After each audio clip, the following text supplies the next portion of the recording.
अशा कुठल्या 3 गोष्टी आहेत की ज्या केल्या की आजार होणारच नाही? 3 गोष्टी महत्त्वाच्या. एक तर स्ट्रेस तर मला असं वाटतं प्रत्येकाच्या आयुष्याचा एक अविभाज्य घटक बनलेला आहे. तो कमी कसा करायचा? तर ते कमी करायला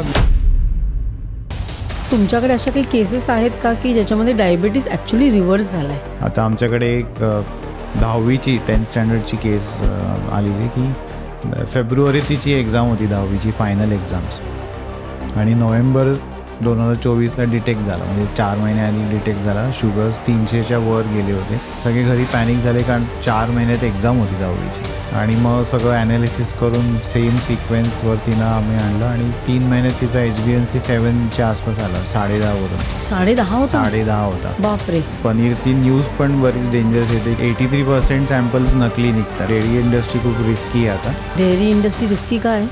कारण मग आपण आता बघतोय की 9 वर्षामध्येच मुलींना पाळी सुरू झाली, अर्ली थायरॉईड किंवा ओबेसिटी चालू होते मुलांमध्ये. मग पॅरेंट्सना वाटतं की चब्बी आहे मुलगा, पण actually these are the side effects of dairy products. स्त्रियांना आणि पुरुषांना वेट लॉस करायचा असेल तर किती कॅलरीज त्यांनी घेतल्या पाहिजेत?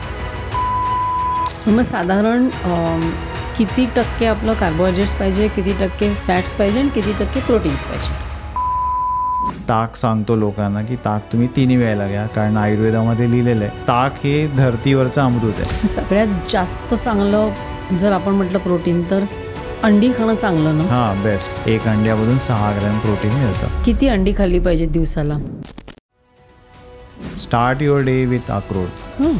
नॅचरली गहू आणि जे तांदूळ आहेत ते कमी केलेत.